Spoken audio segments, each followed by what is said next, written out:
back to high school history class. Remember learning about the Industrial Revolution, how the rise of factories, mills, and mechanized tools changed manufacturing and the landscape of American jobs.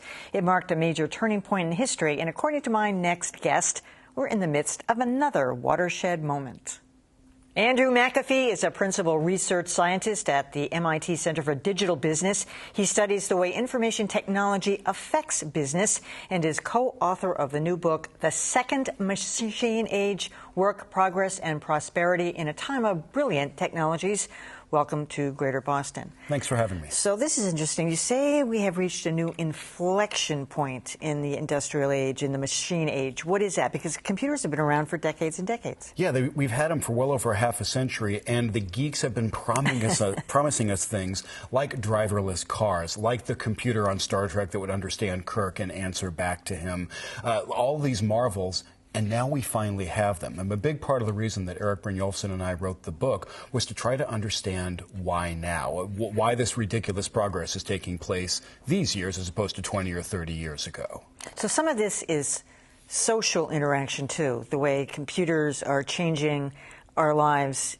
I mean, not the obvious stuff like social media and all that, but just our interaction in a sense. Yeah, they're getting very, very close to us in a lot of ways. One of the optimistic stories that we found when writing the book was that there's no interesting head-to-head competition between a human and a computer anymore in chess, for example. Computer just wipes the floor with the best chess player in the world.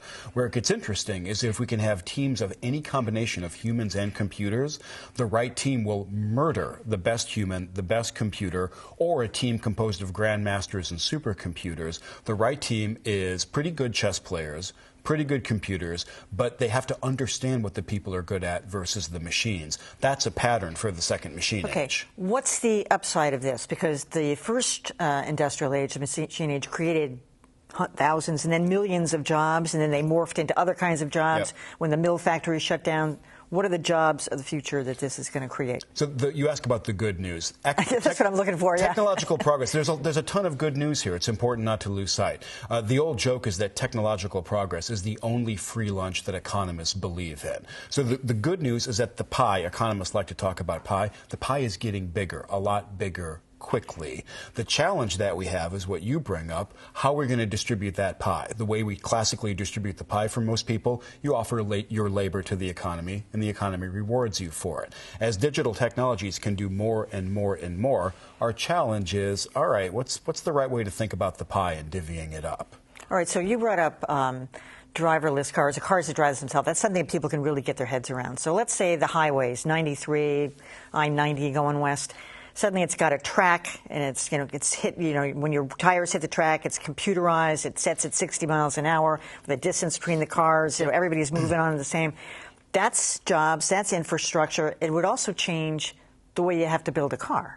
It'll change a little bit, but we don't even need to go as far as your scenario where we've got a separate track on the highway. I think pretty quickly we'll have trucks driving themselves down our current highways, but they'll have a ton of sensors, they'll have a ton of information. I'm talking about the same thing. Yeah, and they're going to drive without continuous human input.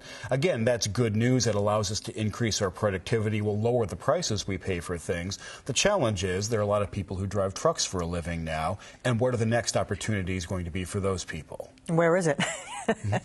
I don't know the answer to that. I don't think anybody knows the answer to that. In that case, the right thing to do is make sure we have an environment that lets the entrepreneurs and the innovators do their work. Because the way we create jobs is not from alleged smart guys in Cambridge. It's not from official policy in Washington. It's from this really decentralized system of entrepreneurship that we have. One of our strongest recommendations is let's make sure we're creating the right business environment, because entrepreneurship is where job growth comes from.